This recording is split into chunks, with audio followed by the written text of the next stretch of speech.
Hey guys, I'm Brian Norris. I am here with you today for another YouTube video and an article on Ammo Land. I'm going to be talking to you about this gun, the Kimber K6s. I want to introduce you to a subject or a new segment, I guess we'll call it, on my channel called What Did My Kids Say? What did my kids say? Like many of you during this time, my kids are home and they're learning for school at home. My wife's a teacher. I have taught for years in a number of capacities, and so we're well equipped for that. And we've always seen the school system as something that is a supplement to our teaching of our children anyway. So we've had a great time. There's some negative things that have happened through 2020, but there have been some positive things too. And one of them is we've been able to teach our kids. And my day is Monday, and so one of the things that I've done recently is I've brought some of the projects, some of the writing projects that I'm working on, and I just said, hey kids, what would you say about this? Give me an adjective, give me a descriptive sentence. What do you think about this? It's not important that you know something about this subject right now. I just want to know what draws your attention. So I'm going to bring that to you. I'm going to tell you, what did my kids say about the Kimber K6s? The Kimber K6s, and my son Will, who's 7 years old, he just turned 7, he said, it's too small for me, Dad. It's too small for me. He said it was short and it was too small for him. Of course, he's wrong about that. This is chambered in .357 Magnum, and it is quite a powerful chambering. It's quite a powerful gun. In fact, it's more gun than Will could handle right now. But he said it's too small for him. My daughter Heidi, who's 9, said she thought the grip design was weird. She said, I think the grip design is weird. But she liked it. She liked the pattern on the grips. My daughter Ella, who's 11, said, Dad, I think that it looks like one of those Western guns, but it seems more modern somehow. It looks like and she was talking about a revolver, it looks like one of those Western guns, but it seems more modern. I wanted to just mention those 3 things. That's what my kids said about this gun, the Kimber K6s, because we are part of the gun culture. My friend James Yeager talks about this, but a number of others talk about the gun culture that is part of the fabric of what makes America a unique and free nation.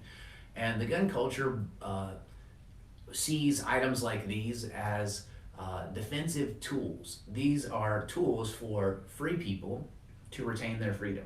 These are tools for good people to keep bad people from doing evil. Their primary intent, these kind of tools, defensive tools, their primary intent is to stop people from doing evil or causing harm. We use them for force rather than violence.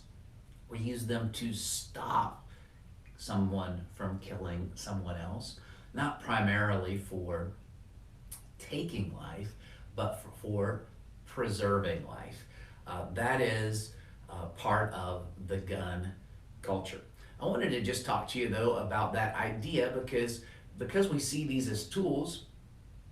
We would never do something that would harm our children, but we bring them into what some people would consider dangerous things, whether it's skateboarding or rock climbing or backpacking, or we bring them into dangerous things early because we think it's better for somebody to be prepared to know how to drive rather than to just on the strange occasion that they find themselves needing to be able to drive and doing so dangerously. We would rather them learn early and be equipped for whatever life might throw at them. And so one of those dangerous things that we introduce our children to for the preservation of life and for the provision of life by finding food and preparing it for yourself, all these kind of things, is these kind of defensive tools, guns. But more than that, there's this idea in the Old Testament and Hebrew culture about education. And so one of the things that I've just modeled for you, one of the things that I've just talked to you about, is that I brought my kids into the work that I was doing and said, hey kids, what do you think about this? Give me a descriptive sentence. Give me an adjective. What do you think about what I'm about to write about? And you'll find the article here in Ammo Land shortly for this particular gun. But they gave me their idea, and what I'm talking about is what I would encourage you to do is that same idea that's found in Jewish culture and Hebrew culture in the book of Deuteronomy when it comes to educating our kids. It's bring them in the way that you are going, and the idea is people learn by doing. And so there came a time in every child's life where he would come with his father, or she would come with her father, come with her mother throughout their day and learn by doing, learn by touching and seeing and tasting and doing. And I want to encourage you, don't just put them in front of a screen, don't just talk at them, show them and let them do. Bring them into your life and let them see and experience what you do. You'll find that you'll know your children better, they'll know you better, but you'll also be equipping them to be contributors to society far sooner. I want to encourage you to do just that, to find some time to take your kids with you and to learn from you what it is that you do to be a productive person in society. Don't waste your life and don't waste the opportunities that you have every day to contribute to the development of the next generation. We have something good to steward. Our kids are called blessings for a reason. Entering COVID, I had a stack of writing projects that had come in all at once, and I want to take some time to thank those cooperating companies as well as my editors at AmmoLand for their patience, as it's taken more than a minute to get these projects turned into articles. Most of you know that I serve as the lead pastor of a church in Charlotte. And right now, in addition to that, I'm leading a project that reimagines church properties as community centers around our city.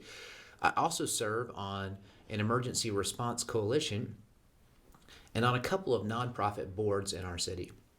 All of these organizations were working to meet health, food, education, housing, and employment needs related to businesses and schools being shut down throughout 2020.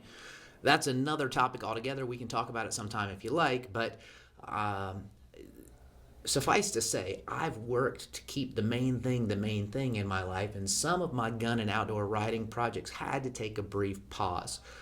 A special thanks to Kimber, Aero Precision, Smith & Wesson, Taurus, Springfield, IAT, Fort Scott Munitions, and others for their willingness to work with me when the timelines were less certain.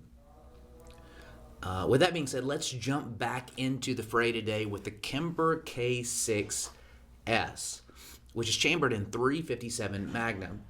Years ago, I began carrying a backup gun. I found that practice beneficial for a number of reasons.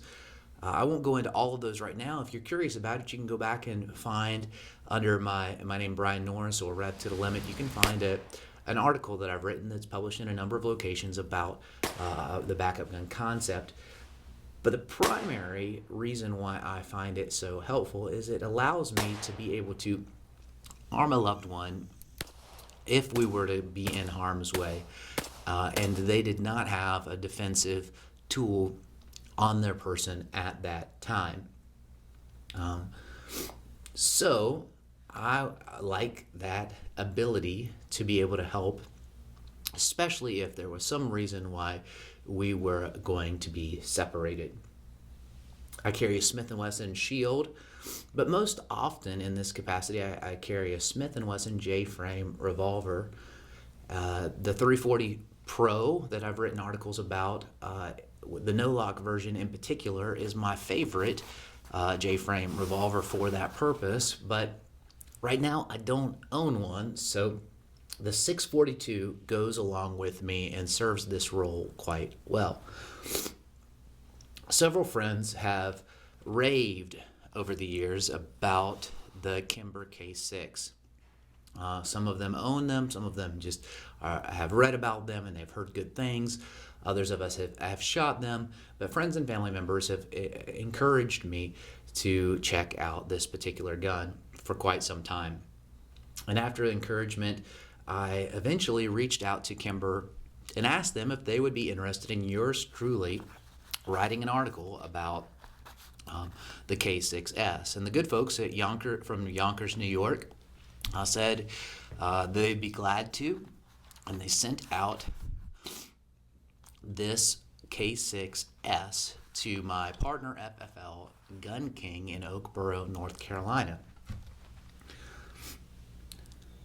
The sophisticated black revolver that arrived when I picked it up reminded me, specifically when it came across to this cylinder release, it reminded me a little bit there in function to the Ruger SB101. But this particular gun was 3 ounces lighter than the SP101, and it held one more round. Over the past several months, I've taken this example of the K6s to the range a number of times. I've taken it to my home range at Take Aim in Pageland, South Carolina. I've taken it to some indoor ranges, and I've taken it to the Prepared Patriot Pit. I've had a number of friends and family members shoot the gun, and I've observed its strengths as a number of shooters of various skill levels have operated it, and they've done so with relative ease. They're able to achieve good results, and most of the shooting with this particular gun has been done from 7 to 15 yards. A few shots, of course, from bad breath distance right up on paper, 3 yards and in, but most of the shooting has been done from that 7 to 15 yard range, and it's been admirably accurate. The Kimber comes in at 23 ounces and it's been purported to have the lightest production revolver, that a 6-shot revolver that is, on the market today. I think that tracks. As I said, my favorite, the 340 from Smith & Wesson, is a 5-round. So I know that gun is lighter. It's I think 15 ounces. Let me look it up real quick. Yeah, it's 14 ounces. However, though this gun is quite a bit heavier than the 340, heavier is not always worse. In fact, when it comes to shooting characteristics, and 357 Magnum in particular, heavier is in many ways better. And there's a balance that you're trying to achieve. What is not too heavy to carry, but heavy enough to mitigate recoil? The K6s is much more enjoyable to shoot the same rounds through than the 340. Though I love the 340. And I think through some kind of mad science, it mitigates recoil relatively well, considering how light it is. The 3-dot sights on this example are outstanding. They're tritium night sights. You'll notice that they're able to be removed on both the rear and the front sight, so you could replace these sights, but I don't know why you'd have a reason to. But it's really nice. Many of the revolvers in this category do not have the ability to just have the sights changed out. You would have to go to a gunsmith who would literally cut off and do what's already from the factory done. In this case, a dovetail would need to be cut. The place for front sight to be pinned would need to be established, and so it is a really nice feature to see this. There's no wasted metal when it comes to the slide. I don't know why I said that. There's no wasted metal when it comes to the cylinder. You'll notice that it is modern. It is quite rounded. There's just no extra width there, and that is nice. All the cylinder that's necessary to make sure that you keep the capacity at 6 rounds, but no more width than is necessary. It's remarkable, and one of the first cues that lets you know that this is a modern revolver is this connecting point here that looks like it's more of an Allen key than the way that you would normally see the opening on the frame. And that design makes sense. It's far more accessible. Those of you that have taken revolvers apart and replaced components or cleaned components, you realize that this is what gives you access to the internal workings of the revolver itself, and that's much more intuitive than the way most revolvers are put together. So that's nice. And it lets you know when you're looking at it, wait a second, this is a little different. Of course, the profile of the barrel also begins to, as well as the profile of the cylinder, starts to cue you in on this is a modern revolver. Though it is an old design, like an older design like my daughter Ella indicated, there have been some evolutions that have been applied to this useful design. The question that's sometimes asked is there a place for revolvers in the modern world? And I believe there is. If you don't care about my opinion, that's fine. Go sit at the feet of teachers like Clint Smith and John Farnham and listen to what they have to say. If you don't care what they have to say, you're as wrong as your girlfriend's mustache. Revolvers make great get-off-me guns, but their advantages are over semi-autos in some uses are not limited to that category. There are more advantages than that. In addition, they make good backcountry guns, and they offer a wider range of use with each caliber that you might select within the load. There's just more potential within each cartridge to have variations. Within 357, there's a lot of room to have various 357 loadings for various purposes, even more than you have in the semi-auto world. A 357 or a 44 Magnum are very useful tools indeed. Not just because you can shoot 38 specials or 44 specials through their Magnum counterparts, but because within the 38 realm and within the 357 realm, there are all kinds of room within each respective loading. So you can find yourself using that gun for all kinds of specific uses.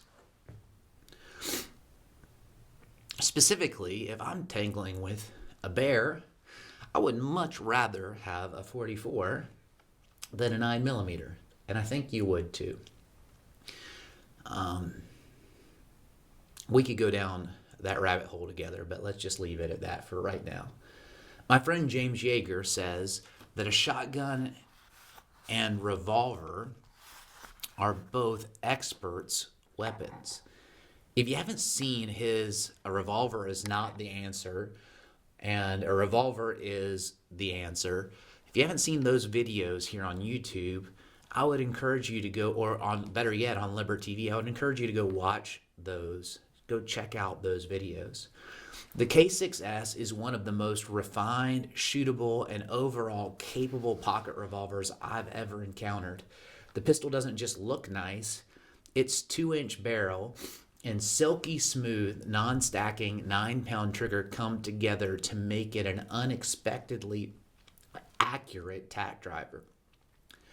My best groups came from Hornady 110 grain critical defense 38 plus P ammunition. The 6.62 inch length, the 1.39 inch width, the nearly 4.5 inch height make this gun perfect for a jacket pocket, an ankle holster, inside the waistband. There's a number of good backup gun locations that I think this this gun is ideal for. That's my opinion. Your mileage may vary. If you carry a backup gun on the ankle, as I do, it's similar to carrying a shield or a Glock 26. Just for reference, a loaded Smith & Wesson shield weighs 23.7 ounces, and the K6s loaded, let's show you here, the K6s loaded weighs 25.9 ounces. Of course, it's unloaded right now, so you'll see 23.9 ounces. Now let's load it up.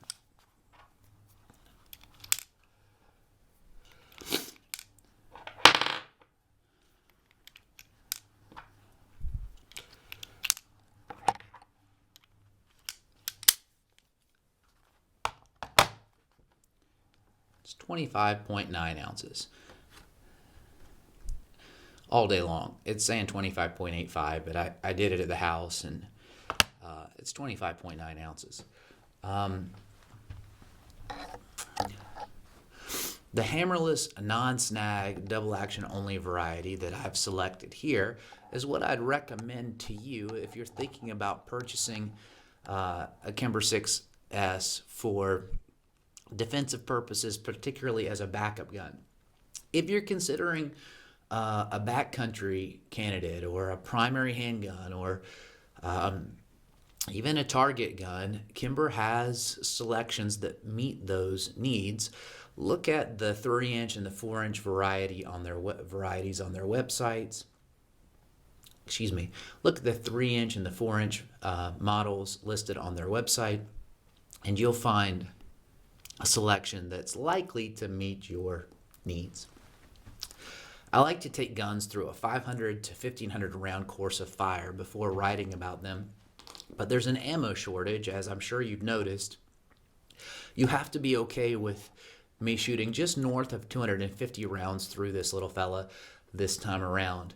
I shot a mix of 357 and 38 and hot plus P loads, all the way down to the lighter recoiling 38s that almost felt like downloaded rounds for competition. Everything I shot was factory loaded. I can't tell you how much it pains me to have not shot it more, because it's a shooter, and I would have enjoyed shooting it many, many more rounds. In fact, I may have to own one so that I'm able to do that down the road.